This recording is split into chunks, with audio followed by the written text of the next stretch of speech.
Ladies and gentlemen, hello and welcome back yet again. Ti9. It's day number 3, Trent. Wow. It's going so quick. It is. I know, but it's also But kind also of a not. blur because you're just like, I don't even know what day it is. Every day I get up, I'm just like, what? How far are we in this group stage? There's just so much Dota, 4 streams of action all at once, and we've got one of them. We are stream number 2. Well, technically we're stream number 3. Well, you know, we got yeah. ourselves the multicast. The multicast is amazing. It's super good, but it does also mean that it makes it weird when we're in like, all right, we're in room B, but that means we're on number 3. It also got Ogre Magi buffed. That's the real That's a problem. good point. Valve are geniuses. But either way, the draft has started. It is Alliance versus Newbie. We'll hop on into it. Let's go, baby. It's NA versus Europe, or possibly China versus Europe, whatever you want, whichever one you're from, and depending on how good the team is. You know, you're Chinese, Newbie, you're doing bad, NA lol. That's true. You know, you're NA, Newbie's doing good, NA Dota, woo! You know? Amazing. No, and you know what's funny about that? Yesterday you made the joke. You're like, oh, the Chinese team Newbie, and I was like, nah, dude, they're North American. Like, it didn't pick up for a second that you were actually just making that joke. Well, I try. The other thing is that this, in case you guys couldn't tell, is the chat wheel stream where we'll be having Russian casters, Yes. Chinese casters, or just some of our buddies, the English casters, because guess what? We didn't have a chat wheel, and they're going to be joining us as well for the stream. That's not going to help the situation, I don't think. That's fair enough. Yes, this was the most jovial of the lobbies. Maybe it's because it's the morning or something, but the players, they were just joking back and forth, having a grand old time, very sportsmanlike. They're enjoying themselves. The Game 2 lobby, always much quieter. That's usually how it goes. I'll give you guys updated after this first match. But if you're just tuning in and you're like, what is this? I haven't watched any of this tournament. We have 2-game series. It's a group stage. So we separate all the teams into 2 groups. You play a bunch of 2-game series versus all the other teams. You get a bunch of points. And then we're going to do stuff to you depending on how many points you got. Hopefully you get a bunch of points. You want a lot of points. You More need points, a lot good. of them. This is not golf. Now, the flip side to that, though, is that there's also a lot of points that get got early on that might not matter as much by the end of it. The team that's on top right now might not necessarily be on top in the next couple of days, depending upon what teams they've played. If they're playing against the bad teams, obviously you start to rack those up. Play against some of the better teams, it's not the end of the world. Now, these are 2 teams to me that I feel like are going to be sleepers. These are the proverbial dark horses, if you will. They're classic, like, high aspirations, but everyone else kind of has low expectations in a sense. You know what I mean? Yeah. Where it's like you're expecting middle of the pack, basically. But you got to be that team that's not middle of the pack. You got to go big, right? OG, they were ranked dead last. This guy's won TI. After that, you can do anything. So we'll see. Gyrocopter, tons of Gyrocopter. Will he be paired with the Elder Titan once again? Because I feel like every time I watch Gyrocopter win, it's with Elder Titan. That's true. And he owns super hard. Magical damage amplification, also taking away that base armor. Now, the other thing that you got to be thinking about a little bit right now for Newbie is this Ancient Apparition. Alchemist is a potential. I was going to say IO, but I guess, with the IO, it's kind of the same thing with the AA, right? That's true. MSS does love IO. I was thinking about the AA mainly, the worry of the Alchemist getting taken. But they're going to go the Chen because the Chen was let through. And this has been a hero that's been a menace. You just talk about how much bonus regen you can get. Yep. And then on top of that as well, being able to pull people around the map. It's scary. It's a classic Pilot Eye hero, too. He has been spamming it a lot in pubs leading up to TI. Just like Please, most God. of his games. Ban the Earthshaker. Just get it away. But this was the go-to in terms of back in the IO Gyro, Morphling was the hardcore answer where you just pick Morph, and it's even better now because the IO's not there, so the Gyro's not quite as strong, and you still get all the benefits as Morphling. Morphling, you don't care if there's an IO, you still get Flat Cannon. So this counter is fabulous. I like the idea a lot. Now, the flip side to that, too, is that if Newbie are thinking about going back for the IO, both the Chen and the IO, very easy to pop for a Morphling just jumping on him, and there's not a whole heck of a lot of control. So it feels like it's, in that way, even a better Morphling game. How do you deal with Morph nowadays? Like, Ancient Apparition Everyone obviously just is a nice bans answer. OD, Yeah. and then AA gets banned in the first phase, and that's just kind of it. Like, you have to buy Spirit Vessel. That's the big thing, right? And then aside from that, it's pretty much just you're trying to lock him down. He's kind of like any other elusive hero. If you can get the Spirit Vessel onto him, it's always very good so that the Morph Strength won't be effective for keeping him alive. And then stunning out of Fog is also still pretty good. Not quite as important as when the guy had split push illusions. Right. But even now in his current state, you just don't want him to morph, ideally. Well, and the thing that I'm thinking about too is some of that has to be finding the morph via vision. So like maybe TA traps around, or like a Beastmaster Hawk or something like that. But again, like those heroes don't necessarily fit in with the context either. Like if TA jumps on Morph Lane, you're not going to be really able to burst him with physical damage because either he's got high HP or he's got high armor, one or the other. Yeah. Tough stuff. Yeah, he's really annoying to play against. It's like he's super good or something. I think Strange. that's true. Yeah. Maybe you should get rid of him. Now, you already pointed out, but let's bring it up again here, that Earthshaker. Because you guys have probably seen it with the Morphling and the Earthshaker. Morphling can just go like one-item Aghanims. And it's not even just that, because the Dark Willow's still in. The Taiga Dark Willow. He's been playing that a ton. And that's also very good with a Morphling Egg. So they're kind of boned. Yeah. Here. This is an issue. Pick your poison, and it's literal poison. Now, the one thing that I will say, with Gyrocopter Chen, that lineup comes together. Yeah, and they're going to ban out the tree. I like this decision because it's a timing window that Alliance want to hit. And now Newbie is saying, all right, we're going to try and end the game before it comes online. Whoa! That's not Dark Willow, and that's not Earthshaker. It's a Tusk. So it's a very good save versus the call down. It's a pretty good save versus the Axe call as well, right? You just blink in after. You can save everyone from all that follow-up damage. Very aggressive hero. Can go for ganks in the lane versus Gyro fairly easily, but you don't know what their mid hero is, which is a benefit for Newbie because that's one of the things that Tusk always likes to punish. 5 seconds. Yeah, it's sort of like you talked about the good ability to jump on somebody and all, but also against this Morphling, you need something first. Is this the secret strat? What? Is this the Agnim's Walrus Kick? Ooh. All right, why not? Kick now him out they of just here. pick Bloodseeker. I like You it. build Ags on Tusk, and you just rupture double kick. Boom. Dude, switch Genius. this out for like a PL, and this is literally TI7 or 8 all over again. It's the game. The Seb game. Seb. Yeah.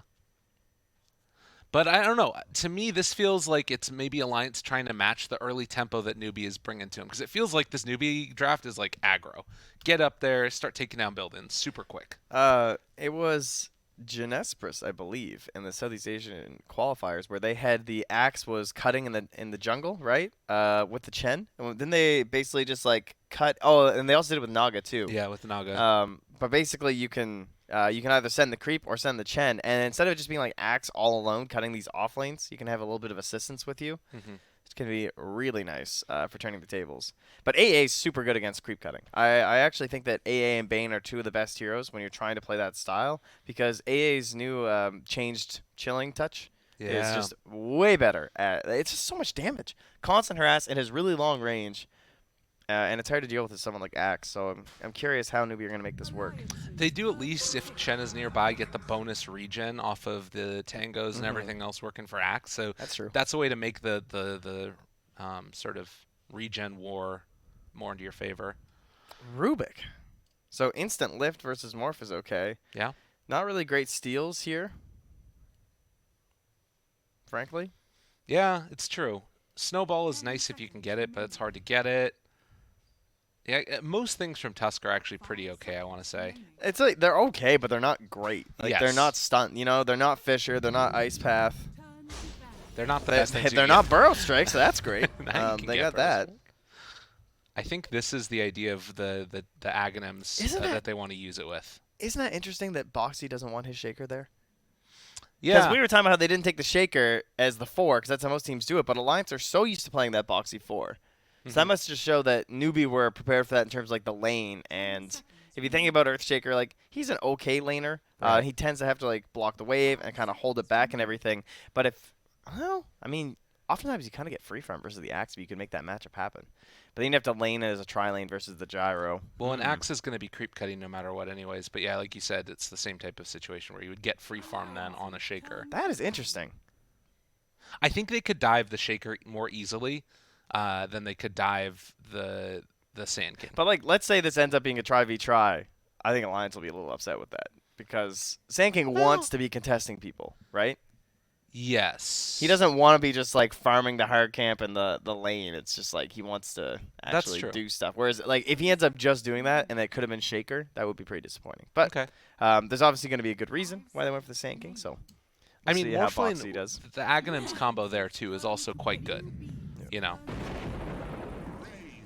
Good call. Ban the queen. Pick the Razor.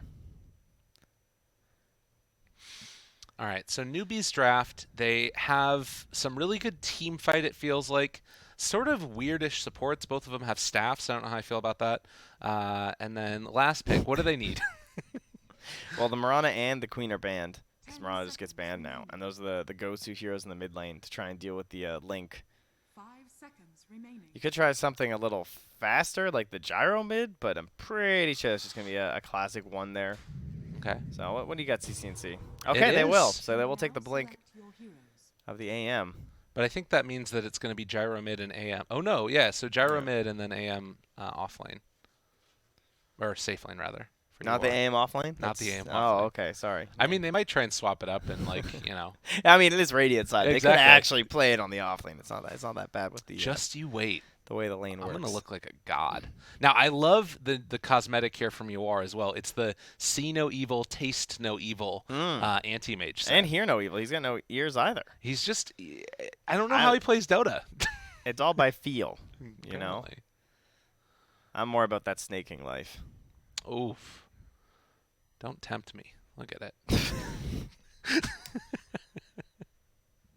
Wow. Yeah.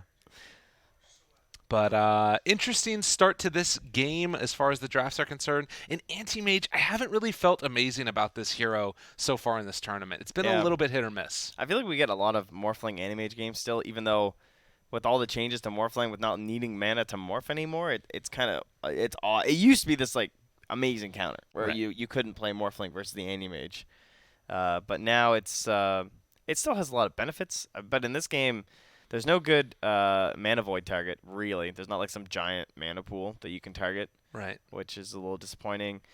Even the mana burn itself isn't that crazy, but the lockdown is relatively weak. It's basically just Burrow Strike.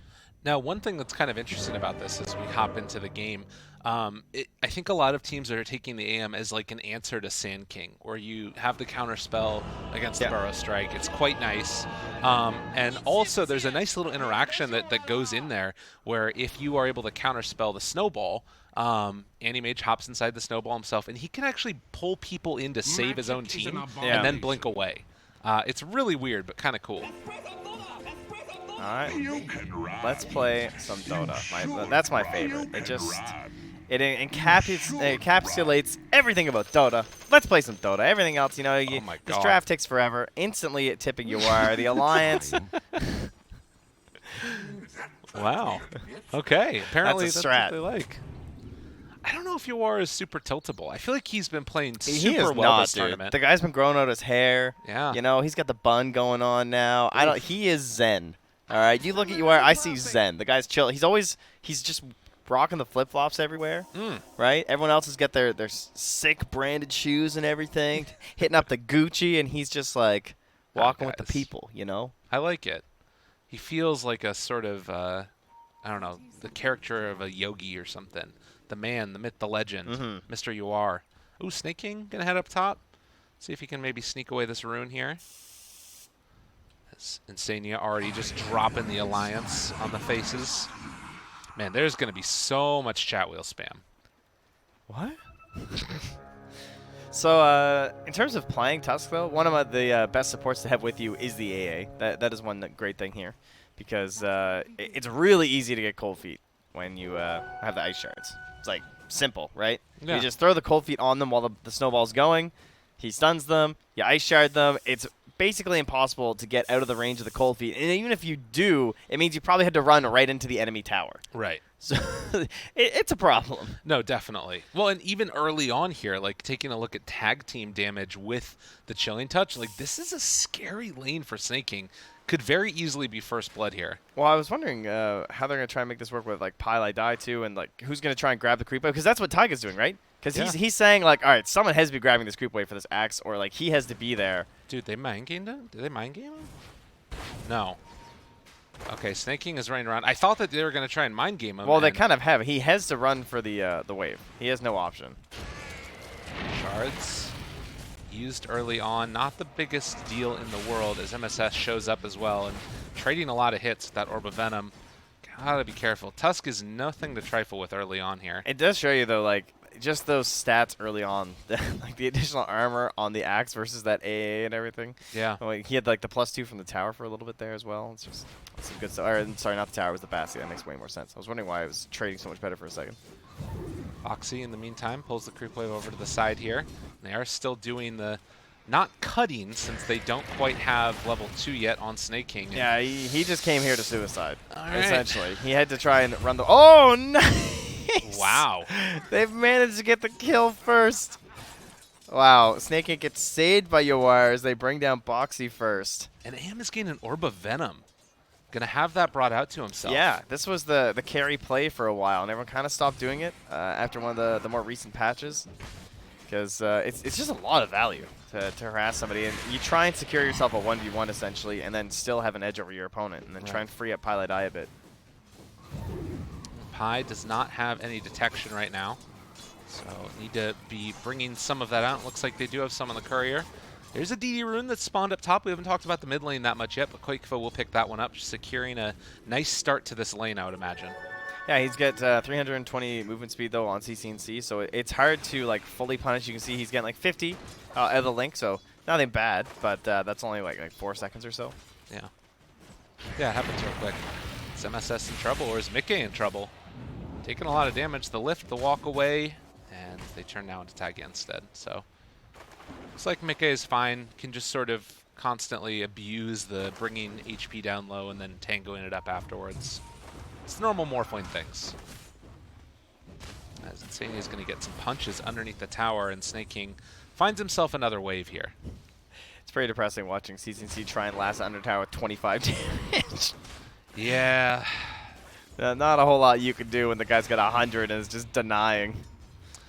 CC&C is going to get the treatment in this laning stage, it feels like. He just can't do anything. It's like, get back here, the Rocket Barrage. He's very upset. I wondered if earlier boots would be worth it, but he hasn't opted for them yet, so probably just focusing more on his jungle, right? Because boots don't help you there. Oh, Snake King barely able to get outside of that cold feet. And looks like he should be able to live through this one. Salves up. Shards, though, breaking the salve.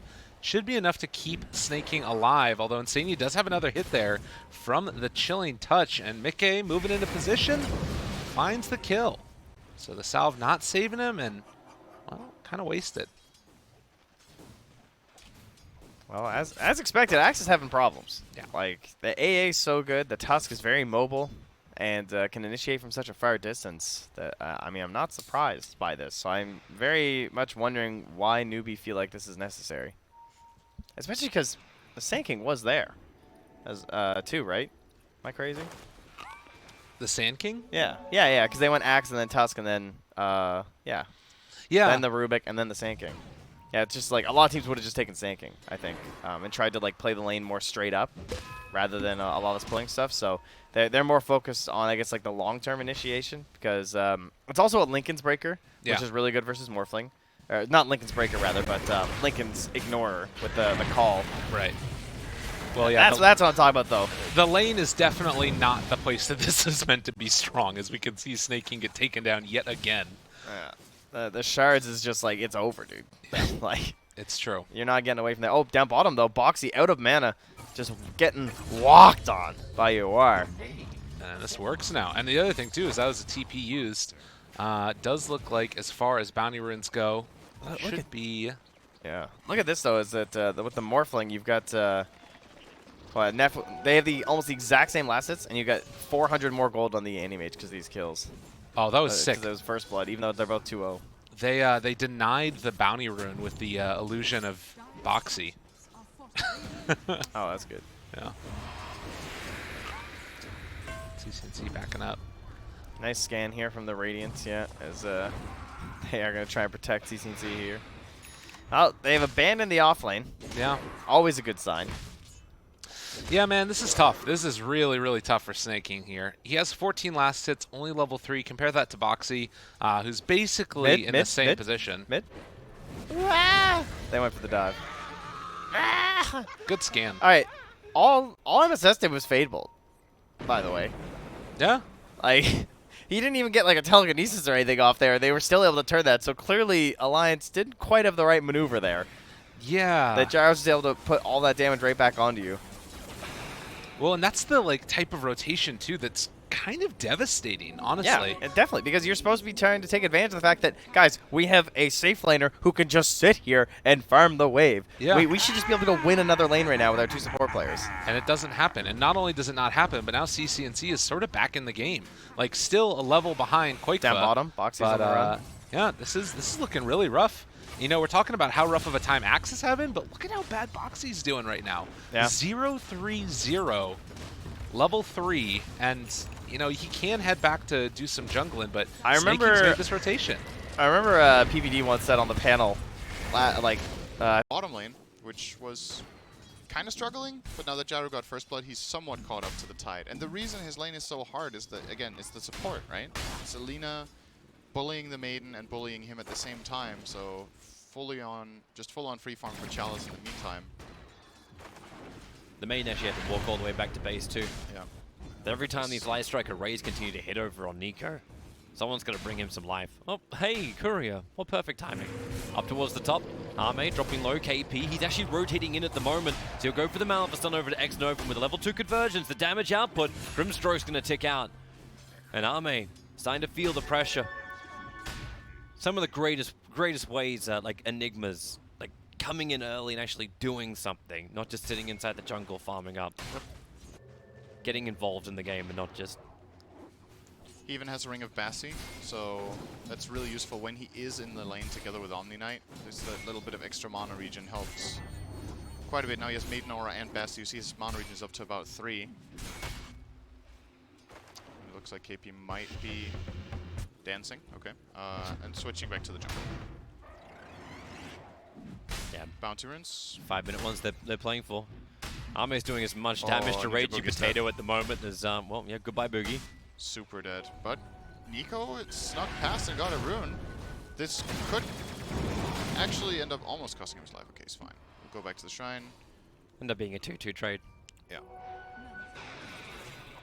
And this mid lane's just gone absolutely nowhere. Apart from Razor just, like, double CSing against Moon. This is in... I think if both players are equal in skill, I think this is the expected outcome, honestly. I would give maybe a slight edge on lane mechanics over Moon, but he's also super favored here. This is an excellent Razor matchup.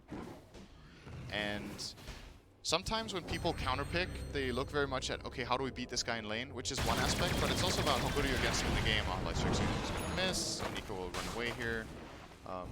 But yeah, that's the other part of it, right? You can counterpick an enemy hero in lane, which is a classic Huskar thing, right? Huskar counters an enemy hero in lane, but then it's about, well, do you counter them for the rest of the game as well? And that's where Razor comes in handy against Dragon Knight, because he's just good against him the whole time. So much damage being stolen away from him, but with the Dragon Tail stun, Somnus. Okay, gonna well, go Moon on. turned around, he came back in for this, but Somnus still has way too much damage. Whoops. Yeah.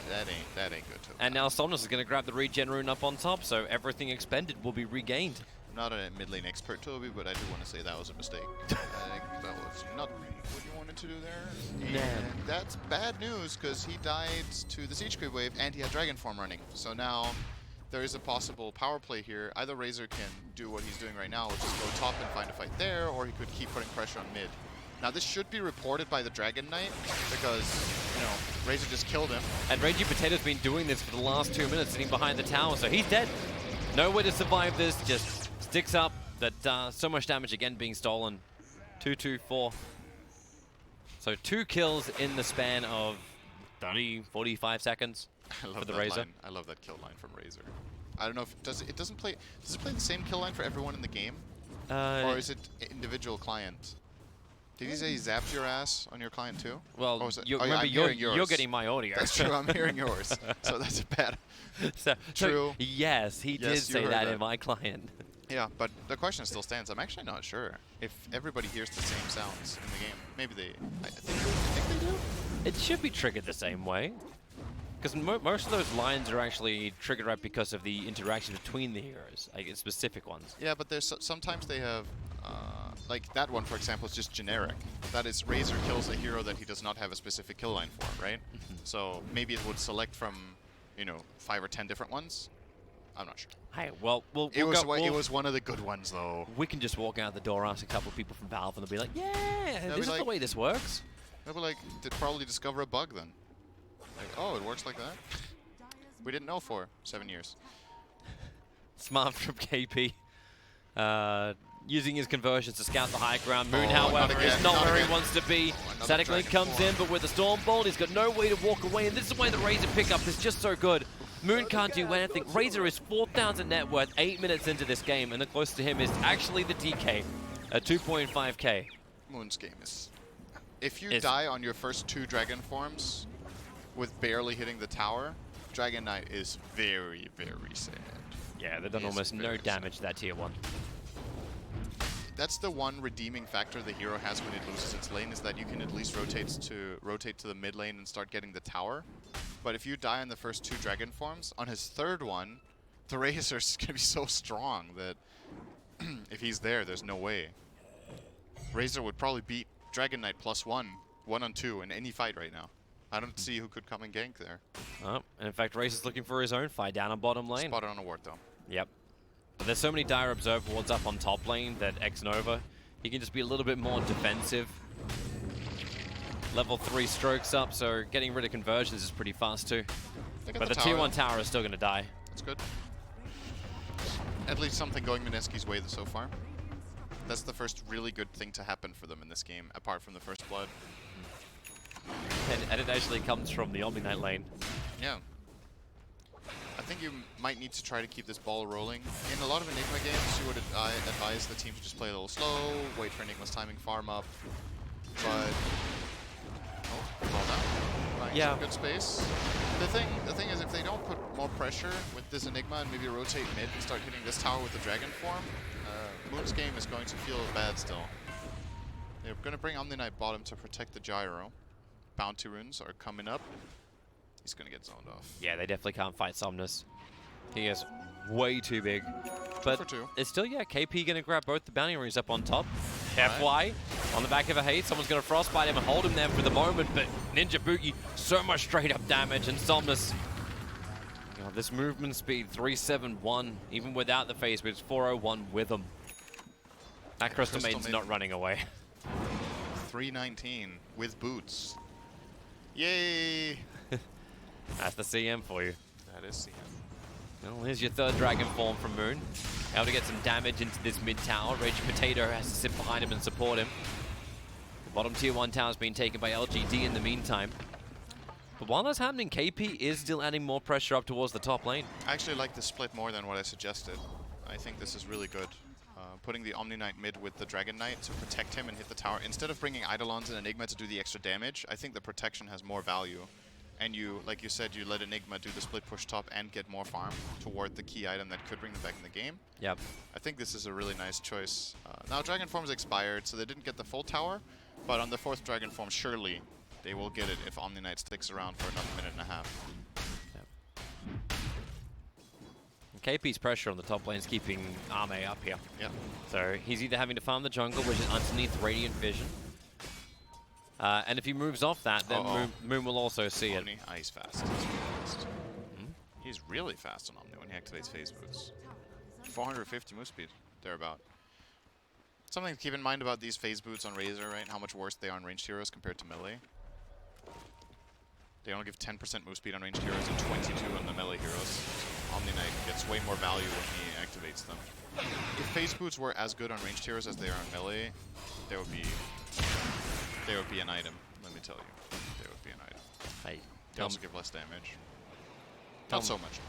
Oh, Ame. Double damage room for Moon. Maybe now with his Dragon Form up, he could finally take out this mid-tier 1 tower. Yeah, pretty sure he's going to go for it. Omni stuck around for the whole time farming jungle, so he can now rotate over and help. Used the majority of his mana though, but he has Clarity plus Maiden Aura plus Bassi, so his regen right now is 8 a second. That's really, really high. I think KP's been waiting to... Okay, nice dot tick that gets the tower. KP's been wonder what he'd actually buy up if he needs the Blink Dagger, but he knows he needs both Blink and BKB. So instead he gets the Midas 12 minutes in. Should I buy Blink or BKB? Or should I just get both? Midas. After I get some money.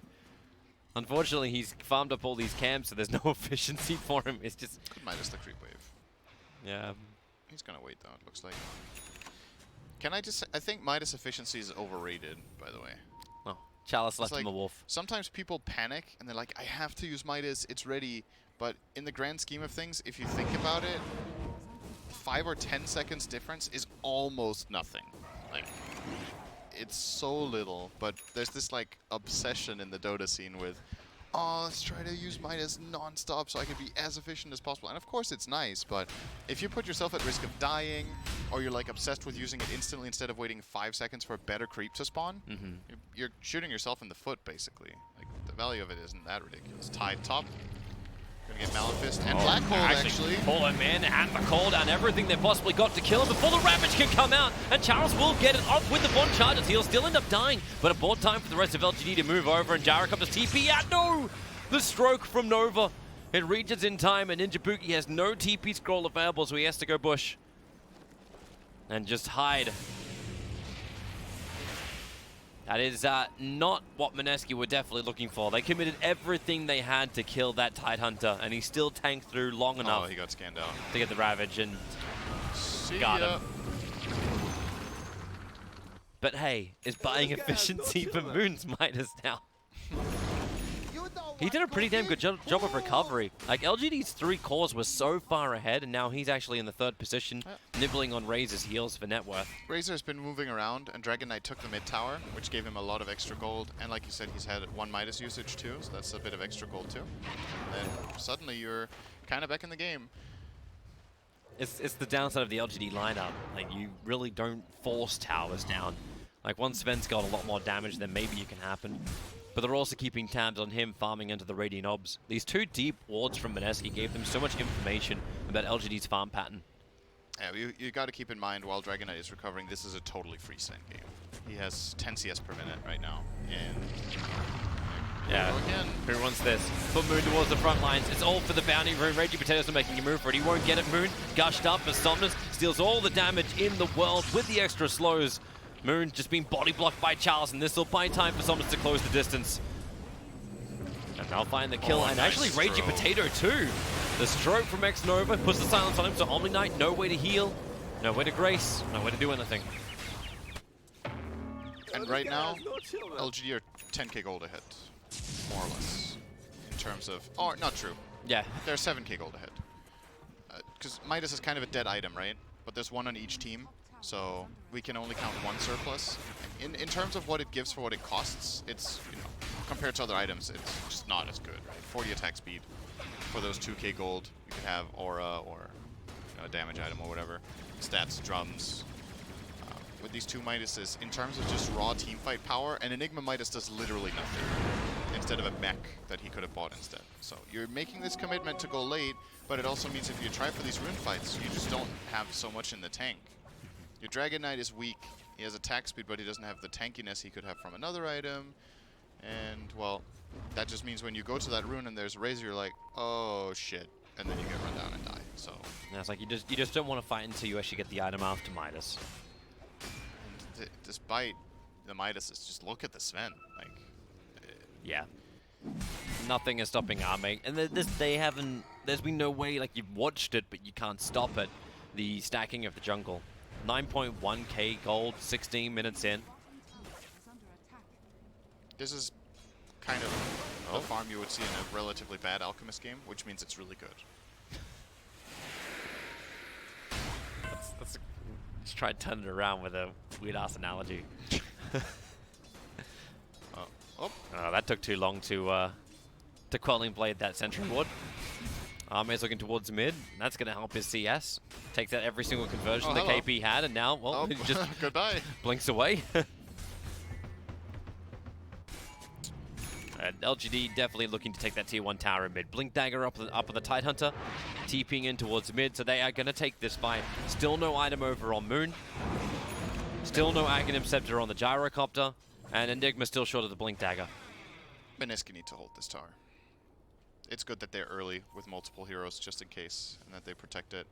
But look at him move down. LGD's like, okay, well, we can't take the tower. Okay, let's look for KP, and he just summoned conversion, sitting in the trees. Arme, he doesn't see him. Well, now he does. Oh. Wait, yep, now he does. I thought I saw something on the edge of the trees. Oh, we actually taunting him before they kill him. Thanks, Omnis. Alright, so there's your Blink Dagger up, so DK gets his item after the Midas. And Enigma, before death, bought the headdress and the buckler, so actually going for a mech. And then just going straight into the Blink BKB. Kind of surprising, I thought Reggie Potato would have gone down that line for the team. Yeah, now that you're falling back for auras, I have even less faith in Mineski having a timing soon, because the problem is either he could have gone for the mech before Midas, and they could have tried to fight with that timing around Gyro and Dragon Knight and Omni, but he went Midas, and now he's going back for the aura, so now they don't have the big items that he's going to need later. Army trying to use the end of the God Strength for Charles. Perfect Ravage with the Laguna Blade. Moon has nowhere near enough life to survive this, but maybe with the GA, he can buy some time to kill off X-Nova, and they'll get the TP away to safety for the Omni, but Moon still goes down. They were looking to be the aggressors with that Blink Dagger. And now Ninja Boogie can't even clean his TP up either. The Blink forward and Stormhammer from Arme. What do you do now as Mineski? Because you didn't go for the mech first. You went Midas first, and now you're falling back for mech. Do you feel like you can fight with this mech or with Greaves? Because I thought, okay, he's gonna go Midas. They will wait for Blink, maybe even Blink BKB, and then try to take a fight. Because fighting before will be too hard. Yeah. But now that it's a bit of both worlds, I don't know when the timing is. I think with this mech now, the fight is still really hard. And LGD can choose not to fight too. Let's not forget that. They can just farm jungle. Yeah. And force you to take the initiative, because this Sven can get a BKB and then they can go. I think you go. If Yep, you're go. Mineski, You go. Aghanim Scepter's up. They're smoked up and ready to go. Mech is on KP. Yeah. Now that he's gone for mech, this is as good as it's going to get in the next 10 minutes. So it's now. You go now. Yeah. And if this fight fails, you are in big trouble. Well, you have a 68-second window without the Ravage for the Rune Moon. Oh, the blink away so quick from Chalice. They get rid of the ward. But Moon's Dragon form being burnt. They're not pushing the wave fast enough to get into the tier 2. And look instantly where Arme goes to. Like, he wants to clean up this wave in mid, push the tier 1 towers. They get a quick trade. Moon is starting to attack into X-Nova, just up north of the tier 2 tower. There's the support, it's arriving. Tries to actually connect the Dragon Knight. Cooldown's gonna come in. Omni have to be leashed up to a Badike. He might be able to survive through this one with the mech heal. They actually do have the sustain. And breathe fire in the black hole. It caught Sven. It caught Tidehunter. They're all being trapped in with there's no Ravage. They don't have the team fight control. Ninja Boogie was delaying Somnus the longest he possibly could, but the BKB Razor has now finally come into the fight. He's only got 8 stolen damage. That will allow Moon to TP away just in time. The plasma field doesn't do enough work. And LGD lose 2 big cores. That was actually really nice from Mineski. The black hole was perfect from KP. Getting the Sven in there was super important. Lina with the lens was able to stop it after 2.5 or 3 seconds, but that was enough to get the damage done. And yeah, it's a 2-for-2 trade, but you get the clearly favorable one going your way. You take advantage of that Ravage cooldown. Still got to be concerned though, that was a fight without Ravage. Imagine if... Yeah, Ravage is up, you got to give it a lot more respect. Yeah. But, can't fault them for anything there. I think they did everything correctly, pretty much in this play. Mineski. Nope. They did a good job not getting soulbound. You'll see the start here. X-Nova is hoping to get the soulbind between the Dragon Knight and the Omni if Omni comes into cast spell, so he can silence them both. They Stormhammer, now they're connecting, but the silence already flies out, so it doesn't bind to the Omni, and it allows him to get all of his defensives off on Moon. They buy the time. There comes the beautiful black hole. There's the LSA, but damage is done. Chalice is dead. And Ame thinks he can take this fight, which it looks pretty convincing, right? He jumps and gets a good stun, but the turnaround is there, and this TP is what wins them the fight. It's 100% dead if he doesn't TP, and that would have been a 3-for-2 trade. I'm also wondering how Razor only stole 8 damage, because he came into the fight. Like, this is, like, I think the first fight where we haven't seen Somnus with plus 200 damage stolen. Did Omni have Force Staff, and that was the reveal of it? It could be. I'm uncertain, but it was Ninja Boogie who was playing with him in the backlines. Because Ninja Boogie just, like, he was frostbiting, Novering, keeping him away. LGD are coming for their own fight, smoked up, moving fast. Moon Blink Dagger is on cooldown for the moment. The smoke will break. He's now going to begin his own TP. Wow, they don't know. The blink down instead goes towards Ninjabuki into the tier 1 tower, but Moon stays alive. Definitely the best case scenario for Mineski. God's strength has been burnt. They'll fortify, just delay it. Tier 1 tower will still fall. Nothing was going to stop that. But LGD want this fight. Ravage is up. They need to force Mineski. Moon doesn't want this either. Like he's recipe away from BKB. Yeah, I don't think Mineski really have any interest in fighting here. But just trying to maybe slow them down a little bit. All right, they get cold feet and back out. Yeah. Because Bottom lane was pressured, but that's all. I think Mineski have recovered really nicely in this game, actually. It was starting to look rough, but this last fight top has bought them a lot of time, and the Midases are starting to ramp up their inefficiency here. Also feels too like the itemization is arrived from Mineski. Like Somnus, yeah, you've got your BKB, same for Arme, but if that black hole's able to connect from KP, and he's going for the Blink Dagger next, like the BKB timing's just going to be very heavily wasted, and the physical damage from the Gyrocopter is still going to get through. As you said, he's that hybrid style. You need to save a stun for Enigma at that point. When he has Dagger, you have to save a stun the whole time. It's too dangerous to not keep somebody out of range. Lina has plenty of time before it becomes a problem. Until Enigma has BKB, the lens stun is super easy to land from high range. He has the cast range talent as well as the lens, so yeah, the stun is... This is when for Lina gets lens, it's like a different world. The hero just gets so much better. And you saw it in that top fight. The LSA that he landed on Enigma at that tower was actually only able to land so fast because of the lens. If not for that, the Sven would have died before the stun even came out. Moon showing himself up on top. Chalice and Arme know they really want to have a crack at that, but Raging Pretender's already TPing out. Moon will do his now too. And they're just adding a little bit of pressure onto the top lane, dragging LGD's attention so they can go for these bottom bounty runes, but LGD aren't giving it to them. Razor's already moved down, Chalice has TP'd over under the cover of smoke, and the rest of LGD are running towards mid. Maybe these attacks coming out of the Fog of War might make him think something else is awry. Oh, Arme. Nice jump. Good kill. And that's 4 bounties. I think Mineski should have committed for one side. They had all spells ready, so they could have tried to protect their own runes at least. They may have been worried about like that item not being there yet. The BKB now on Moon. Yeah, a bit unlucky on the timing. If that's 1 minute or 30 seconds earlier, they might take that fight. They're walking through this ward. This is the second time you and I cast and we see this ward just being insane value. Yep. There's It's always just out of range of the other sentries. But that's why, like, what team was it?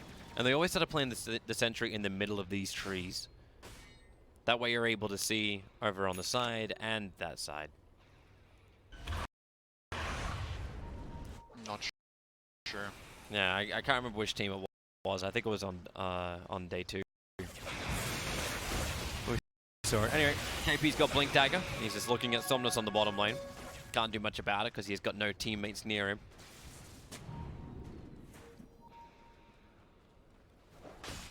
But thanks to that Observer Ward, LGD do know that Moon is alone on top.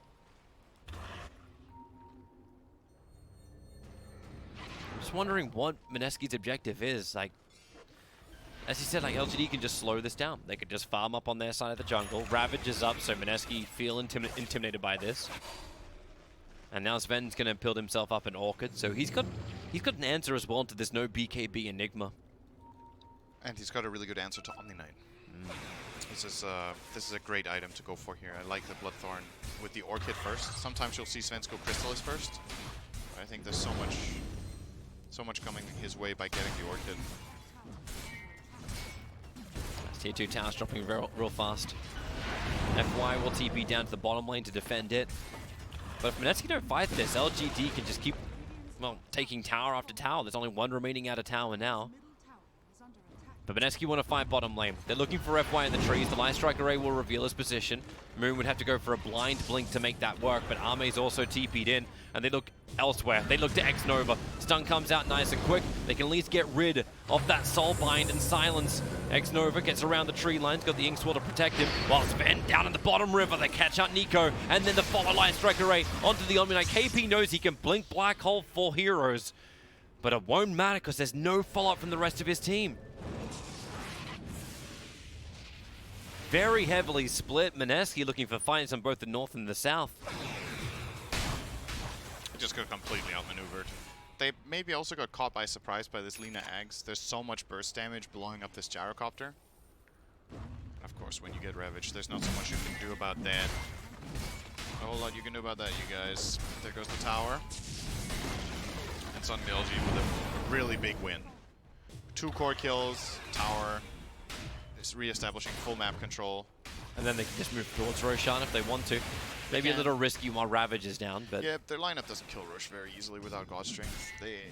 Razor is not particularly good at Roshing, nor is support Lina. I mean, as far as supports go, she's pretty good because of the attack speed, but it's not like a core Lina that has damage items. Yeah. So they don't want to take the risk. I think it's totally fine not to go for that. Wait for next Ravage, play together, control the map. See if you can find another opening like that one. That was pretty much perfect. Yeah. With Grimstroke getting the information that he got, his team knew exactly what they needed to do, and they kind of make this pincer move where they come in from the back while he's distracting both the Dragon Knight and the Maiden. And even if Grimstroke dies, that's still a good fight for them. So This doesn't feel right when Ninja Boogie's moving that aggressively towards the Razor. He's got a team slightly behind him. Gyrocopter's getting some much needed money. This is his BKB money. I'll give Nico a hell of a lot more confidence on top of the Tidehunter. remember when you said they don't have so much pushing power? Yeah. Razor took the I have the Storm interval talent on 20 and he's going Axe. That'll give you pushing power. I remember the scary refresh Rag and Interceptors from Razor in the past. It's like if I need to go building damage, that's the build to go. Yep. LGD, they're all grouped up as well for a smoke. Mineski's done the same thing, but difference is Mineski sees them. If they had the Observer Ward down to Ray, just walk straight into it. The instant stun, they need to keep him perfectly chained, but now there's the issue with the BKB. He gets the black hole off. Is there a stun? There is to control him, and then the Ravage in through the rear. Mineski, 3 heroes caught out by that one. KP's mech won't do anywhere near enough of a heal. Chalice being pushed away by Nico. His BKB allowed him to stand up there with the flag cannon, and LGD did lose out on 2. Moon still standing his own ground. Arme BKB wearing off in half a second, and now they all have to be retreated out, but Moon blinks forward, and look at him actually blink in. Arme just goes for the kill with Laguna Blade. FY just pumping out the damage with the control. Dragon Knight's in trouble, but now Ninja Boogie letting it go. Has he got enough to actually kill off the support? No, he'll get stunned up as well. That's a dive back for the Crystal Maiden. And the supports of LGD are the ones that stand strong. Follow-up Ravage. Kind of overlapped a little bit here from LGD. Could have been a bit cleaner from Chalice, I think, this Ravage, and the fight would have been even easier. And, well, Moon and Nico Baby played a good fight. They did a lot of damage here, so actually kind of turned it back to a draw. And the end outcome of it was more or less no change, that Laguna, man. So high damage, so long range. And FY is now level 21, so he even has the 14% extra amplification of it now. He just seems ridiculously strong for a support. But as you said, Nico and Moon both actually finding some damage output, and that BKB of KP, if it does arrive, that fight, I feel actually it goes even more differently. Like It does for sure. Because he doesn't get stunned, he doesn't get controlled, and that's a full duration black hole guaranteed. That's it's the game-winning item. If Mineski are going to win this game, it's because of that. The crazy thing is how long it's taken to get there, because he had to go, well, he didn't have to, he did go the mech beforehand. Yeah, without the mech, he would have had this quite a bit earlier, but... LGD's going for Roshan. Ravage is still on cooldown for another 13 seconds, but Black Hole's down for 38. But Ninja Boogie wants to have a bit of a look. The Nova might be able to give him that extra information. But it was the observer board that was in the lane that let them know that LGD was already in the pit. Oh, Roshan dead in 2. 1. Moon jumps in! Dire! Moon actually snatches the Aegis to the Immortal, died to get the kill over on Roshan. Now the Ravage from Charles comes out, but BKB's protecting most of the cause. Army into the Midnight Pulse, but with the God Strength up, he hits like an absolute hammer. Issues with the Gyrocopter, can't move away. No more protection for Nico without the BKB, and FY doesn't care as he just throws out Laguna after Laguna. Moon and Nico both down. That was not the fight they were looking for. I think KP's in trouble too. They just keep chasing in. I know he's in trouble. Nico, what have you got? Have you got a Frostbite? Create some space. KP can survive. Ame actually couldn't make it for the stun. I thought he was going to reach. You're going to need some buybacks from Mineski. Yeah, this is expensive. They have Black Hole. Are they going to do it with Gyrocopter as well? He's got cooldown available as well as the BKB. Moon jumps in, gets done over on Razor KP. BKB's in. He's holding off on the Black Hole because Razor, well, do they feel like they've already got him? Some just keeps the chase going. You got the homing missile with him too. All right, well, we'll just commit it. I don't think that was necessary, but either way, a kill's a kill. The Razor goes down. Not sure what KP was scared of to go for that Black Hole there. If Razor doesn't have a dagger, he doesn't have Force Staff. He didn't have a BKB. There was no way he was escaping that, was there? There was No. a homing missile flying in, they had heroes right on his tail next to Malefice. And it might not seem like that big of a deal. You know, usually we say, you know, black holing for a core kill is great, but there's a few situations, like in this point of the game, late game, black holing for a hero that's kind of a guaranteed kill opens up a massive moment of opportunity for LGD. When Razor respawns, they have a full minute with no black hole, and they will have Ravage. Yeah. So, gotta worry a little bit. These long cooldown timings are just so critical. So what's up next for LGD? When Razor spawns, I think we're gonna see them group up, try to regain control of the enemy high ground area over the Ancients. Moon. Trouble. Has to BKB. Ame's right behind him. The Blink Dagger's on cooldown for the moment, so he'll Dragon Tail stun. X-Nova can't do anything about it. Neither can Ame. He can crit the wave for 1300. That's all. Big props to Ninja Boogie too with his warding game. Like this Observer Ward, which is about to time out, is the full duration one, but it's allowed him to counter 2 Observer Wards from LGD and gave them the information around Roshan. Yeah. Even if that too hot though. Yeah, it didn't go too hot, but at least they had the information. Yeah. You can't blame supports for that fight. That is true. Oh, did we mention the hacks on Grimstroke? We did not. All the Aghanim Scepter he's also got queued up. This is the richest I've seen X-Nova in an eternity, I think. He is so farmed. He has 5,000 net worth advantage almost over Ninja Boogie's Crystal Maiden. 35 minutes in. Full Hex, he's going into Aghanims, so he can get an illusion of both Gyro and the Dragon Knight. The DK illusion is really nice when it's in Dragon form. Yeah, Ame doesn't care about running up through mid. And for all the money X-Nova's got, Van is topping everybody. Rapidly approaching Butterfly. Alright, let's buff up FY even more. Mr. Refresher Orb double Laguna. He's also got Kaya coming out in the courier. LGD's ready to fight. Charles' Ravage is off cooldown. They may want to wait for that Kaya. It's on FY now. An Arcane Rune. Good for Ame, he's got God Strength in 10 seconds time. But it feels like Mineski knows something's up. Yeah. They played very safe. They have a good defensive ward to play around here. And if they wait just long enough, another 10 seconds, they will have Black Hole again. And LGD might be banking on it still being on cooldown, actually. Yeah. 4, 3 seconds. It's up. And they can get a jump through the north. Sven showing himself in towards mid. So DK jumps quickly. Ame burns the BKB. This is huge for Mineski. They didn't commit anything massive, but Moon now, he has to burn his own BKB. Yep. He's regretting that. I think Sven panicked BKB too. I think Moon missed the stunning. Oh no, oh no. Oh, Nico. He doesn't have buyback available in the Ravage. It hits the back lines. KP's gone and the double Laguna through the Grimstroke.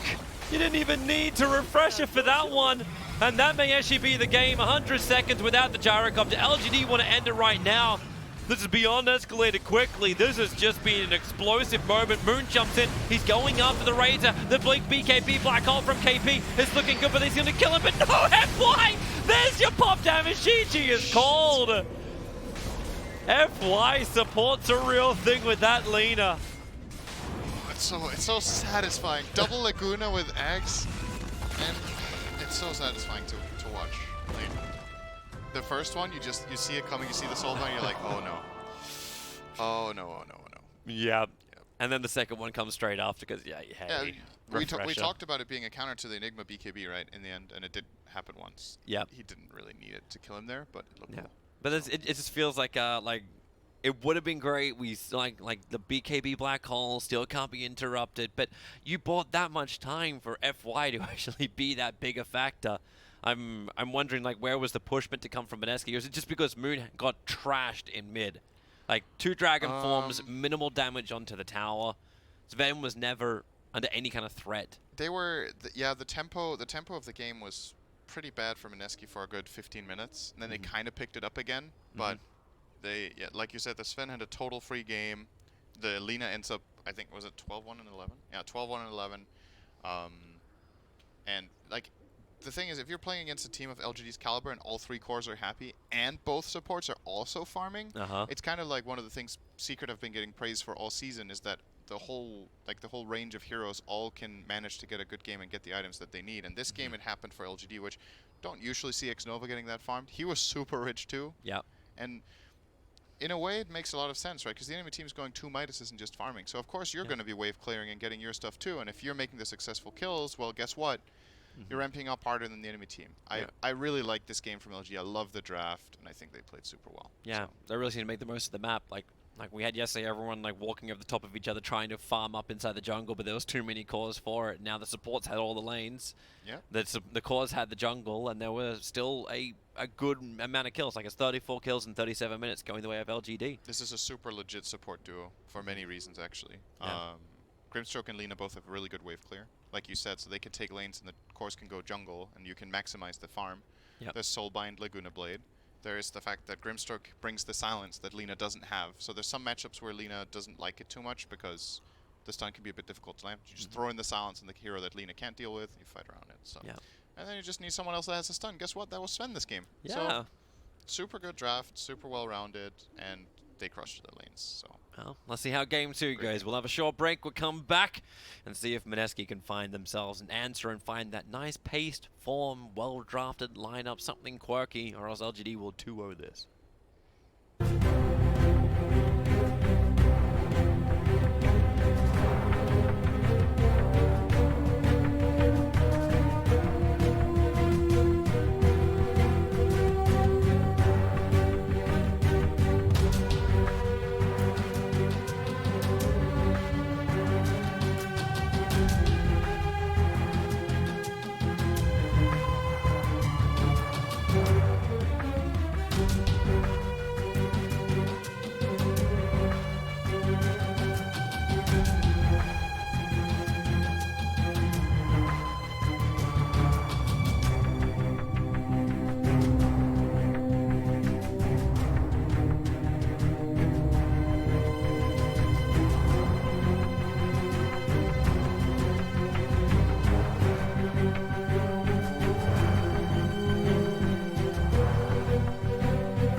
welcome back, everybody. Game 2. Getting yourself comfortable. Yeah. LGD's turn. Ready? We weren't totally watching all the other games that are currently happening, especially the one, if you haven't seen it yet, Alliance versus Newbie is Ready? coming to a beautiful climax. I'm ready. You ready? LGD's turn I'm to ready. ban. That was a band sound, not. Yeah, that was a bit let's get us off camera. Let's go to the draft. Yeah, We Get don't, us we, don't, off. we Yeah. don't we don't need to see our stupid Get me out mugs. of this frame. Yeah. Well, hey, LGD versus Mineski. LGD, very solid game, very solid execution. We expect really nothing else from LGD. It's like the way we were talking about game 1. I think both of us came into this saying, you know what, LGD are clear favorites. LGD, we have high expectations for them, and Mineski are the underdogs. But Mineski still are playing around in the top 4 points, top 4 positions of the group. So, like, it's not a miracle they got here. They are still a talented team. They still have some good things they can try and pull out. But for me, like, I just want to see Mineski play the same level of Dota against LGD. Now, like, if they can move away from having this Omni first phase going into Enigma, which all felt a little bit more like they were too locked in on one strategy and on one big timing. Yeah, we should probably also... Okay, there's one of Mineski's favorite first picks, so they get the Ogre Magi. Yeah, We should easy probably KP. keep in mind, when we talk about scores in the rankings, in the groups, we should always remember who teams have played against. Because Mineski might be in a good position, but if they have all their hardest matches left on paper, for example, if they haven't played Secret and LGD, then, you know, things could shift rather quickly. And there seems to, at this point, what's interesting about the group stage this TI is that there doesn't seem, in this group at least, to be a very clear tiering of the teams, unless I'm mistaking the groups for one another. I think, or actually maybe there. So what is it? This is the group with. It's hard to remember all the 18 teams. Okay, so I'm looking at the group right now. Okay, there's a relatively clear bottom in Chaos so far from what we've seen. Yeah. They look weaker than the other teams, but beyond that, teams are taking games off one another quite frequently. There's a lot of draws. Yeah, if it actually wasn't for the 2-0 that Keen was able to achieve against Mineski, they would have been straight down there with Chaos They as would have well. been 0 points. Yeah, right now, they're literally 1-0-4. Yeah. So it's not a happy time for Keen, but they beat the team they knew the best. Yes, and it might turn out to be really important that they got that win. Yeah. Currently, it's what's keeping them ahead of Chaos. 5 seconds remaining. Yeah.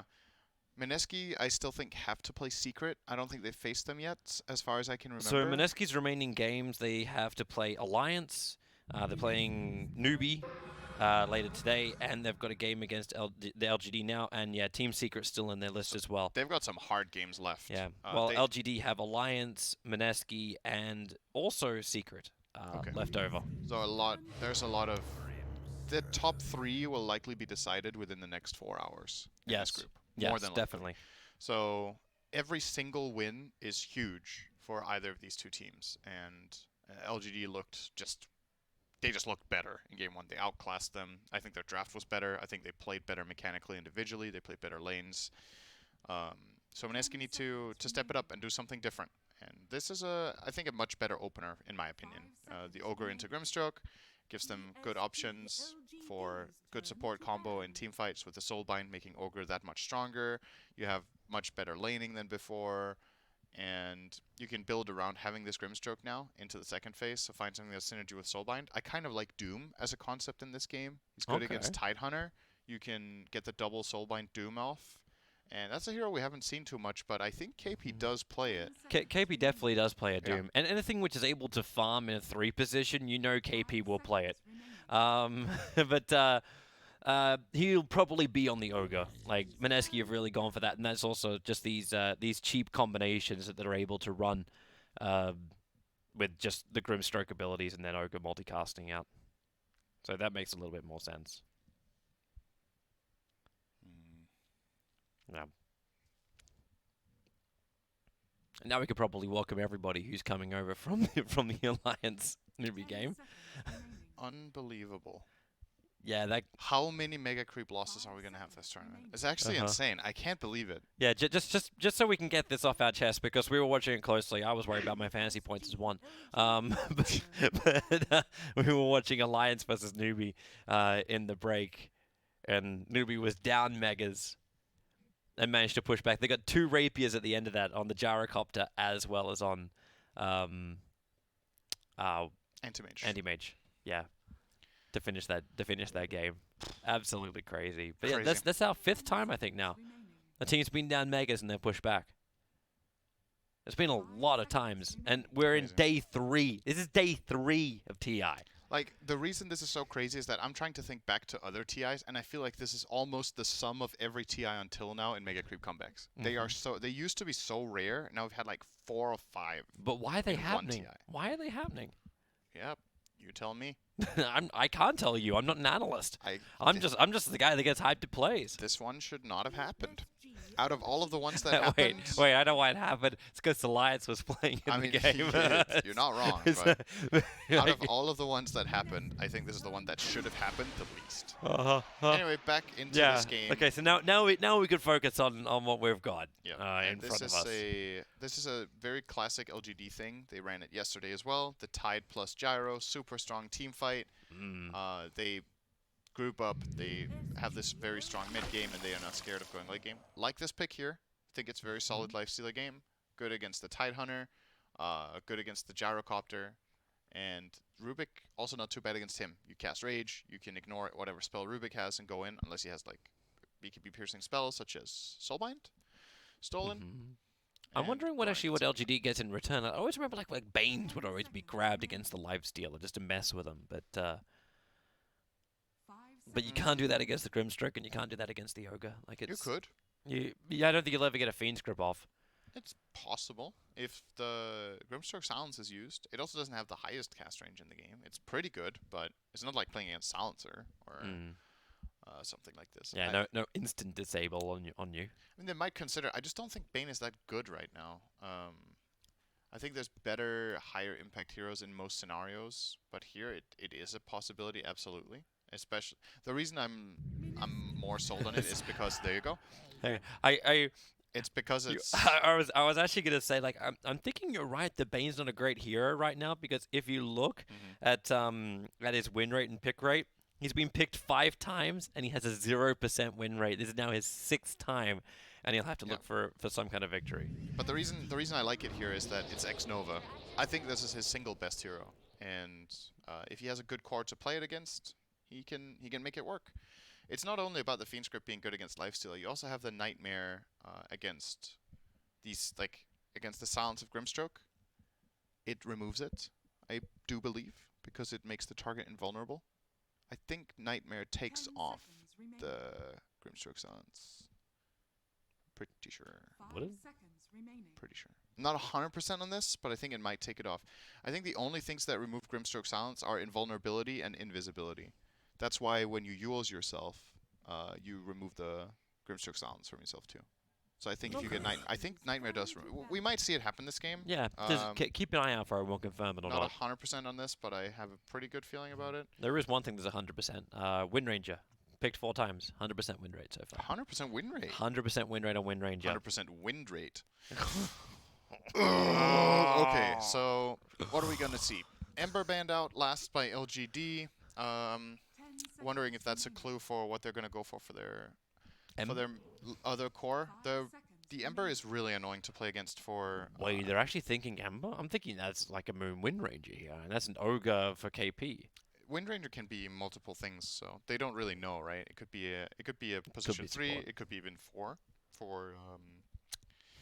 Maybe we see the IO Wind potato? Ranger, the OG special. I don't know. I don't know about that one. We'll see. But yeah, I kind of like the Ember ban because they don't have the best catch for him. You have Fiend Script, but that's not that easy to get on Ember if Ember plays really well. And he's one of the heroes that can maneuver around this like group up and punish with AoE kind of style. All right, so there's Moon's hero. So it was actually the mid that was left over. They were right to ban a mid hero. They were. Okay, what's left? So Gyro can go both mid and safe lane. I don't think you want to play Gyro mid against Death Prophet, so I think this Gyro will be in the hands of Ame. So what's the nice one against the DP? Funny thing is, I was wondering like if you go like the OD, but he's not that great against the Lifestealer. Broodmother owns this game.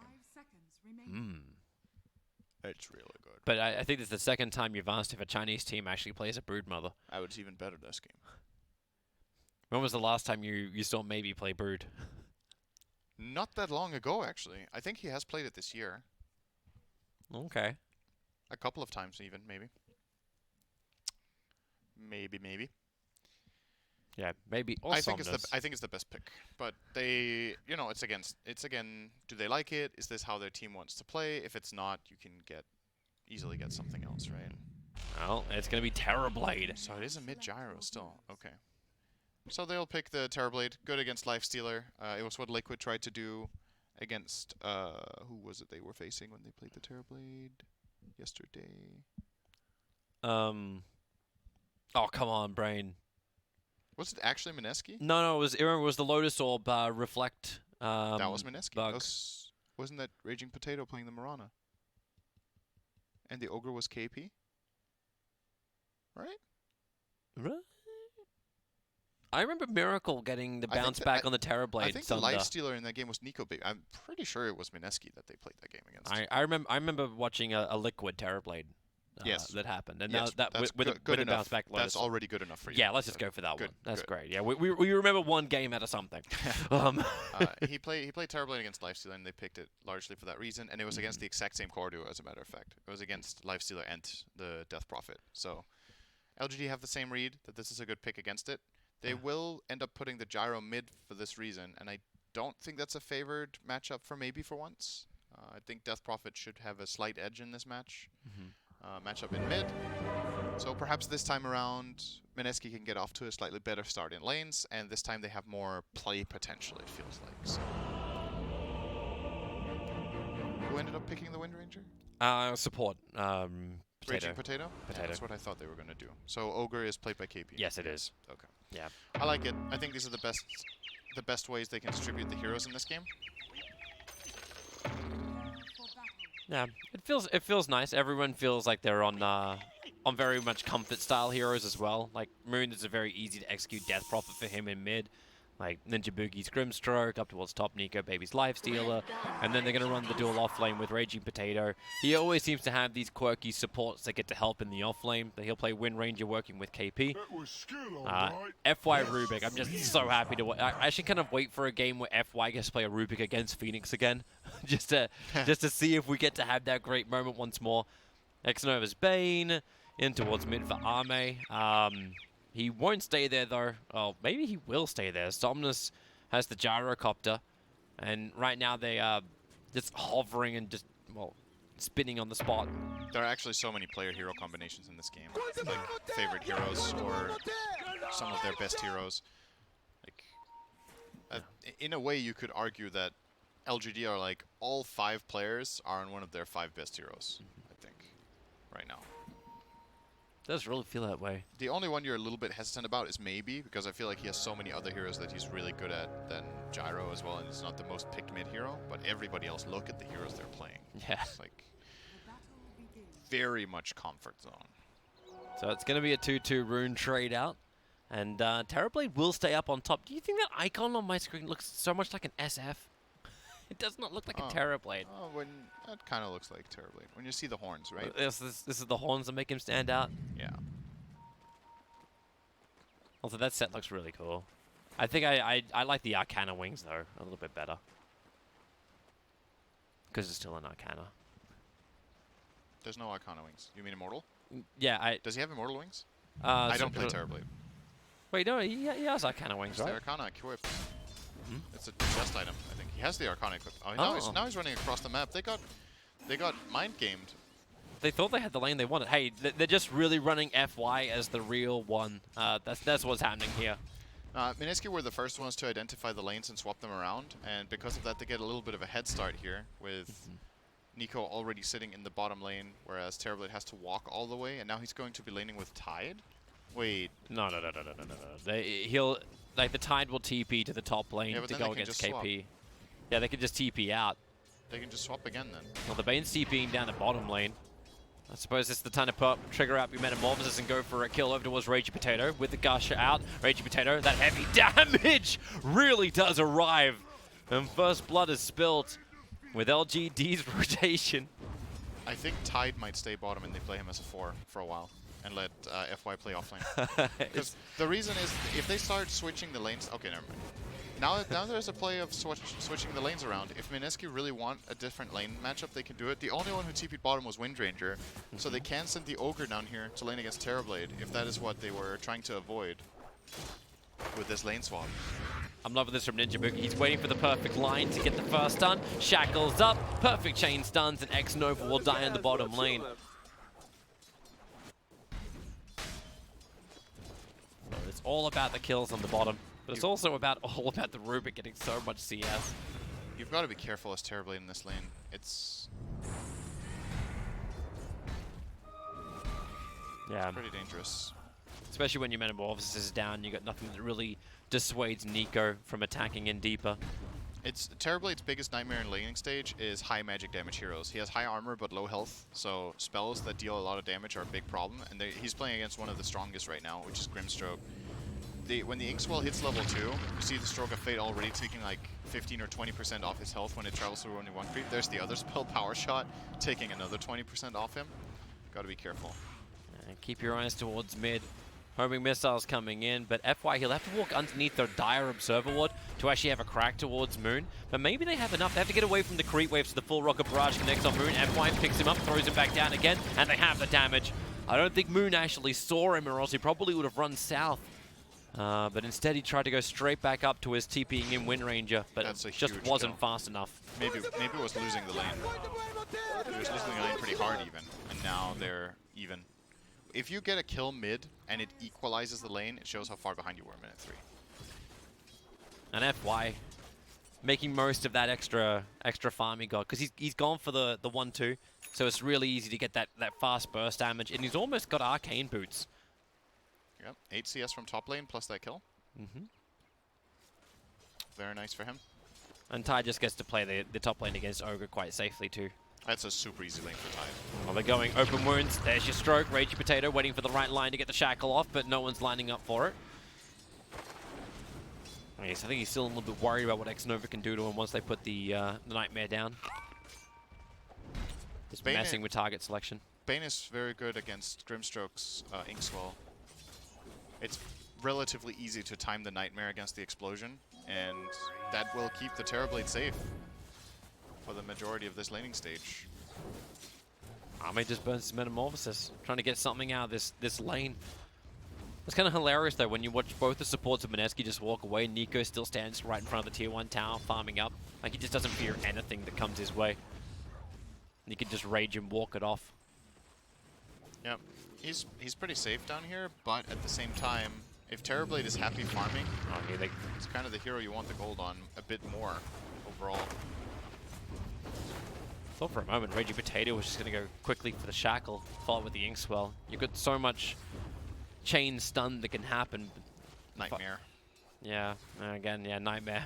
But I like the idea of trying, honestly. I think they should be playing more aggressively. There we go. They're going to go on the Bane. They're trying to do a lot of work before the 5-minute bounty runes are going to spawn up. KP was able to grab the ones up on top, but this will still be a 2 for 2. 3 for 1, right? Yeah, 3 for 1. KP got 1.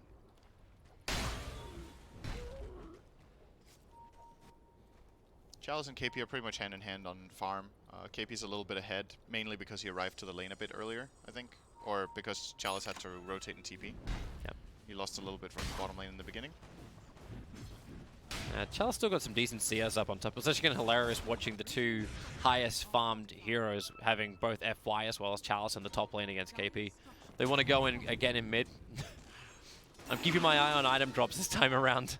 Not going to miss like the arcane drop yesterday. And FY, well, Ragey Potatoes found him in the trees. Moon starts the Spirit Siphon, FY just has to throw him away with the shackle. Ragey Potato lined himself up nicely. FY begins his TP out knowing that the stun's already been used. Moon didn't have enough mana for another Crypt Swarm. When he used the Siphon, he ran out of the mana. Really nice TP. And yeah, sure, you don't succeed in your own mid move, but you also don't get killed by the enemy team's move, so it's kind of breaks even. And he was in a very awkward position there on the Rubik. Feels nice just when you waste the time of a Death Prophet, waste abilities of the Death Prophet. Yep. Gyrocopter actually started moving towards the top lane like he wanted to fight, but it's not going to happen. Tide is the #1 net worth on the field, just completed a Vladimir's. And if he wasn't invincible before against this Ogre, now he is. Yeah. Every creep wave, he can just heal massively from Anchor Smash. He has got 5 tangos and a salve still. It's like, KP hasn't even bothered. It's like, whatever, man. I can't do anything to this guy. They're just hitting creeps. And now he's been overtaken by Chalice, finally.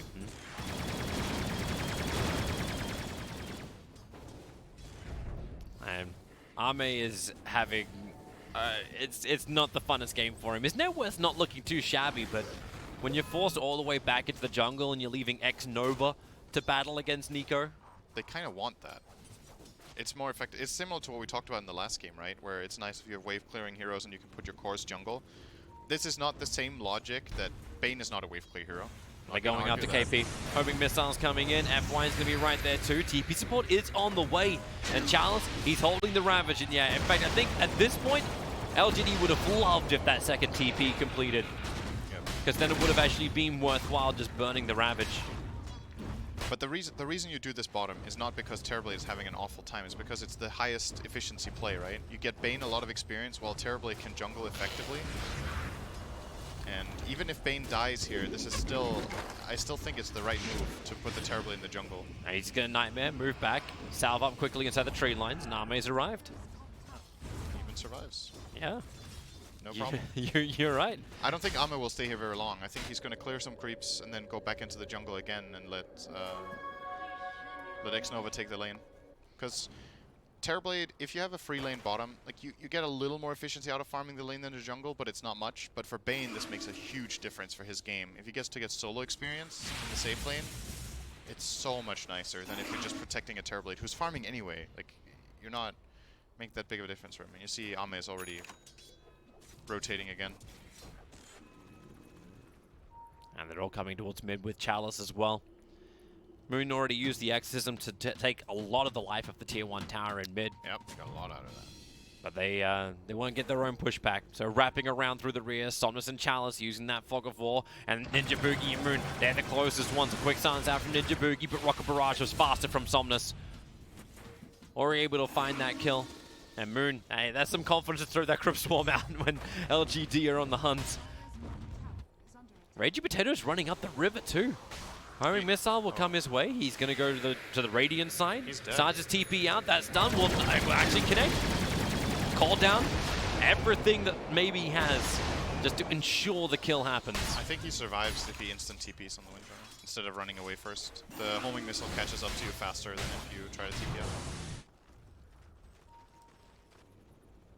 Either way, it's now 5-1 in front for LGD. Experience and gold both their way. I think Ame is lining himself up to add a little bit more pressure towards the bottom. That's why they're trying to establish some vision control, but Ninja Boogie and KP are there to stop it. Yeah, now that his treads are coming out, he's hitting a pushing timing. Look, he's a full level ahead of Lifesteal now on Terrorblade. Well, Lifesteal always had somebody else with him. Like Terrorblade got into the jungle, now Moon. Homing missile, here we go again. Curry doesn't have much to bring in. Had some boots. Rocket Barrage does his work. Charles will land the Gush and the Ravage, clipping Moon on the edge, but it bought just enough time for Somnus to get another. Another Rocket Barrage off. Yeah, it may not have been essential. But I think LGD is sending a message to Mineski. In the meantime, Bane was in the middle of nowhere. Pulled a lot of attention toward himself and got killed, but he got his ward down earlier. And this little sucker up here. Yep. It's been there for a good minute and a half. That's unlikely to get dewarded this early on in the game. Yeah, once again, it's just the game plan from LGD progressing nicely. They did a very good job in their laning stage, especially the rotation from FY into mid was huge. And it makes Mineski a little bit forced to do something here. So they're going to go for this bottom T1 tower. Multicast Midas. It does not look like FY wants to have anything to do with the defense without the Ravage. So Chalice and X-Nova, they move towards mid instead. Ninja Boogie's trying to soak up a little experience. And they'll work with Ame to beat into the tower. Chalice needs to be the tank for Ame. And he's very happy to do that with the Vlads. And there you go. Nightmare to begin this. Somnus in through the rear. Mordecast from KP causing problems for X-Nova, but better from Somnus. But he's shackled up for the moment. Now the flat cannon damage will start to spill out, and their attention moves towards KP. Moving down with Ragey Potato, but playing around these trees is great for the Wind Ranger. But this wasn't even a full commitment from LGD. It ended up being a 1-for-1 trade-off on the supports with the tier 1 tower. But FY is not committing. He's farming up bottom lane. Yep. This guy's got Neath lens already. They got the mid tower for the safe lane tower. That's a good trade, especially if they can defend their own mid tower now. But Mineski are looking to get that collateral. The ping coming out from Tide, but I think it's already too late. Oh, maybe not. There's Glyph too. Yeah, they got Fortification. You don't have Metamorphosis, not really a big fighter. But X-Nova with a Nightmare could potentially set up. Great silence into the trees, so Moon makes sure there isn't any kind of follow-up, but now maybe. Yeah, that damage output. They have to keep the stuns going, so he can't keep getting the flat cannon damage out. Shackle won't be able to connect from Ragey Potato, and FY with the Stolen Crypt Swarm does so much damage, combining with the Fade Bolt. They're able to get through Ninja Boogie.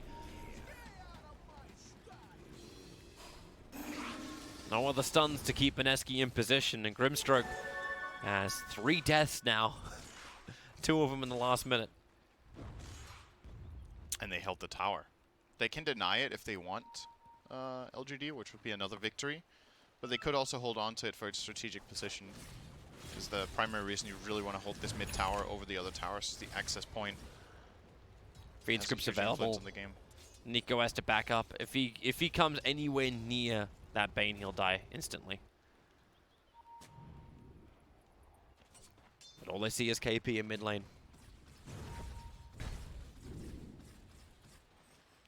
Alright, now Nico's out a long way. But Bane can't make the run without revealing himself. The creep wave's cutting across. And Mineski will come under the cover of smoke towards the top lane.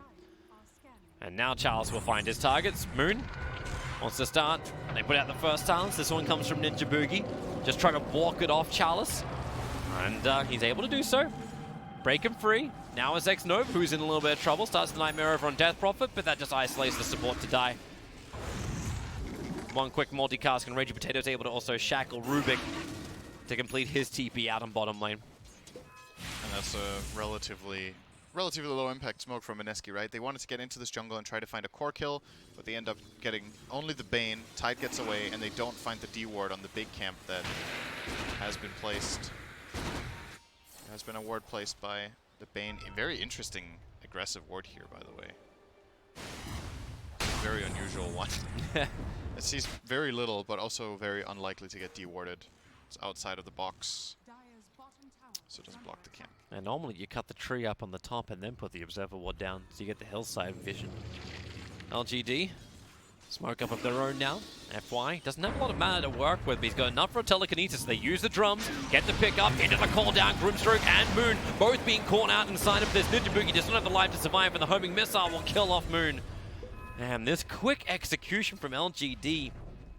And bare bones mana FY, but with Ether Lens and telekinesis level 3, he's got a good grab range.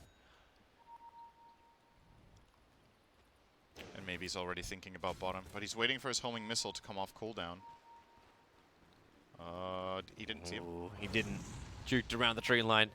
X-Nova's finding better targets. Nico as well as KP. Nightmare's already out. FY with a Solemn Fire Blast. They got the extra stun. Arme has Sunder available. Oh, great shit. shackle from Ragey Potato. And they get the double Soul Bind Terrorblade. He can't Sunder while the silence exists. Ninja Boogie will claim the double kill. What a great shackle from Nico to set this all up. Yeah, great job, Nico. Good check. Man, see that one in slow-mo in just a second. Nico's playing live still. Yeah. Sorry. Ragey Potato. You know what I'm saying. Shush you. Goodbye, KP. Well, all that great work now potentially going to waste. Charles still has the Ravage. Wasn't caught out by Moon's silence, so he can get the silence on all of them. But if they want to turn, yeah, they do. All 4 hit with the call down combined. Nico and Moon. Triple kill for Somnus and Ragey Potato and Ninja Boogie. They may be there just to give him the remaining ones. Homing missiles available. Ragey Potato TPing out in the tree lines. Ninja Boogie will not be so lucky, so there's the ultra kill for Somnus. What was Moon expecting? I don't know. He kept running for the gyro with a Tide literally next to him. And got turned on. Man, Mineski were kind of making a comeback here in this game. I'm saying comeback. They weren't that far behind. Here's our moment from before with the shackle that comes from the Wind Ranger, Raging Nice Potato. shackle. He's holding the Fire Blast, waiting for the Soul Bind. Now he wants to do it. He gets stunned up first, but there's the multicast on both heroes in that Soulbind. Very nicely done. Yeah, and this was super good for Mineski. They were starting to fall a little bit behind the game, and you know the matchup of Terrorblade is very hard in this game. And then this overextension just lost them all that they gained and more. Oh, here they go again. Even KP again. just being stun controlled. It's FY using his own abilities against him. Man, they are dropping the ball hard right now. They're just dying for no gain. Yeah, something's not Over right. and over and over again. Something is definitely not right. And FY's gonna have a blink dagger real soon too. Once this arrives, I don't think there's any positioning that Mineski's able to win. You're getting your first combat item for Nico. It's taken a while because he went the hand of Midas. But actually, did he? He bought it, then he sold it. He had armor, and then he sold it. And now he's actually going to die on bottom lane. The Phoenix Griffin Max Nova controls him. Man, they just keep... He was switching to Radiance, and yeah. It's like Mineski are just not ready, and now FY walks in. Stuns the Jabugi. He's just sitting under the tier 2 tower after 3 heroes were looking for the hunt. Hello? They just walk back 5 steps. Next guy comes in. Oh, they left. Next guy comes in. Oh, now they definitely left. Guys, they're not leaving. Okay? What is happening? Oh, and Moon dies up on top. Got Ame. soloed by Ame. This is all falling apart. Yeah. LGD with the chat wheel spam. They're feeling good right now. They know that Mineski has given them a really big advantage now.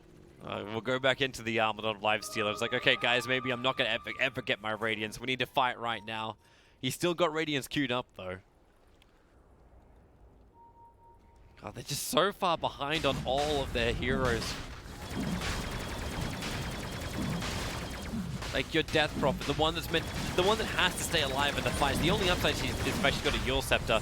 Now's the play from Mineski. Can they counter this? Power Shot gets good information. Roshan's still dying quickly. Raging Potato, does he? No, there's nothing. There's nothing. There's literally nothing. They can't jump in. They can't take Roshan. They can't steal anything. They can just watch it. They gave Aegis to Terrorblade. I thought they might give it to the Gyro. He's 11 and 0. Yeah, but Jared is also competing on the BKB.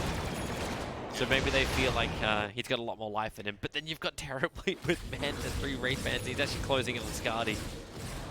Yeah, man, Terrorblade's a transformation hero, though. I think when you have another carry in the game like the Gyro, that would have also been a really good Aegis. You just bait with Chalice. Hey Chalice, you just want to jump in there, see if you can get some abilities on you, make him fear your Ravage. Suicide yourself off and then come back and Ravage. Oh, I would not have given it to the Tide, I think. No. I'm just thinking this game's gotten so clowny right now that LGD can do anything they want with the Aegis and it won't matter. But yeah, honestly, even putting it on Tide is not that bad. But I think it's about whether Gyro was better than Turbo. But either way, LGD know what they're doing. It's very apparent in this series that they're in really good shape. They're showing super good form in these 2 games. And Mineski, you gotta hope for it's not in the miracle tier yet of what is needed here, but it's getting there. Presumably there's a 9% win percentage that Mineski can pull this off. This is one of those games, we talked about this yesterday, how just looking at gold can be very misleading. Like some games you're 8k gold behind and you're winning, and other games you're 8k gold ahead and you're losing. And this is one of those games where you're 8k gold ahead and you're winning mega hard. Yeah. Because they have Terrorblade, Gyro, and the Tide as well, and they just have good matchups in this game, and they won their laning stage. So, Rubik, the Shackle misses. Get out of range of the Sentry Ward. Charles will turn around and, alright, take the Focus Fire and send it straight back to Raging Potato. That's some pitiful damage out of the Wind Ranger. That's one thing support Wind Ranger is bad at. Focus Fire is so bad. X-Nova's waiting as long as he possibly can. He's going to Nightmare KP. He's buying time for the Tidehunter. Charles is on the way. So is the Terrorblade. Now Charles has arrived. KP has mech available. He'll move into the tree line. They don't have enough damage just to burn through him, so that's why they wanted to bait out the mech. And now Arme's arrived, they have the damage output, but they still need the vision. Chasing around the tree lines, KP's done his best job he possibly can. With the blink forward, Quelling Blade, that's actually not even have to cut through a tree just yet, but Arme, he's had enough of this. Metamorphosis up, find the kill. They might go high ground here. Well, Somnus just took the tier 2 tower in mid, so yeah, they are ready to go. Yeah, they're definitely going. That's why he wasn't hesitating to use the meta, because it's the plan here was to make an aggressive move up top, and if they get a kill, they go high ground. They might do it anyway because they had Aegis. This fight is extremely hard for Mineski. We saw some good base defense from them yesterday against Liquid, but first of all, I think LGD are playing at a higher level right now, but secondly, just strategically in this game, the matchup that they're facing right now and the way you have to initiate this fight is almost impossible. I think you have to try to silence the Tide with Grimstroke by soul binding him to someone, and then your DP has to come in from the back with ult and find kills. I don't know if that's... They Dude, are I'm just waiting for kinda FY to... doing that right FY's now. just going to rage and jump in. That's all he's going to do. And that is exactly what happens. Rage, jump in, get yourself a new steal if you want. If the cooldowns right now does work, Ninja Boogie will die. Buyback will bring him back to life again. There's a lot of stuns into the Terrorblade. Sunder is available. And hey, KP, I'll take your life. Soul Bind as well as double silence is good. Manastar tries to break him free. Fiend Script, Life Stealer. He can't do any kind of damage until Moon will come in through the rear. But he didn't stop X Nova. It's a full duration Fiend Script over from the Life Stealer. A buyback will come in from him. But FY, he's given the exorcism damage to return in towards Moon. That's why there's so many ghouls here. And Chalice, a 5-man Ravage. Everything gets hit. The Aegis Immortal will finally crack out.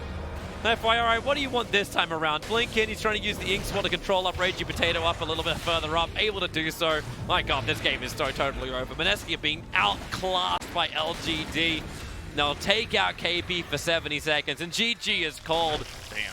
Took 23 minutes, but Mineski will admit defeat. My god, LGD. This was a lot of class, no ass. I think this is the most dominant series we've had. Yeah. LGD played super well this series, both games. They're just destroying their opponent completely. Mineski showed a couple of signs of life. There's a little bit of a... They had this one fight where they got the good shackle shot, got a couple kills, then they overextended, gave it all back and more, and LGD just didn't look back. This was... If they can keep playing like this relative to other teams, they are looking super hot right now. Because I'm those very question marks impressed. about LG, like you're wondering, like, hey, are these guys going to really perform? Like, there was always that toss-up, like it's VG and LGD, man, they look really good. Maybe RNG could be fantastic as well. Not so fantastic right now. Yeah, not so fantastic right now. But VG Gaming, they look absolutely great. LGD is starting to hit a stride, and maybe they become the second team from China that really is able to step up in that winners bracket. Well, with what we saw from yesterday from Vici against, who was it they were playing in the end? EG? I feel like LGD's performance today, I mean, sure, they won, and they arguably played against a team that's not as good as EG right now. Yeah, Mineski didn't test them.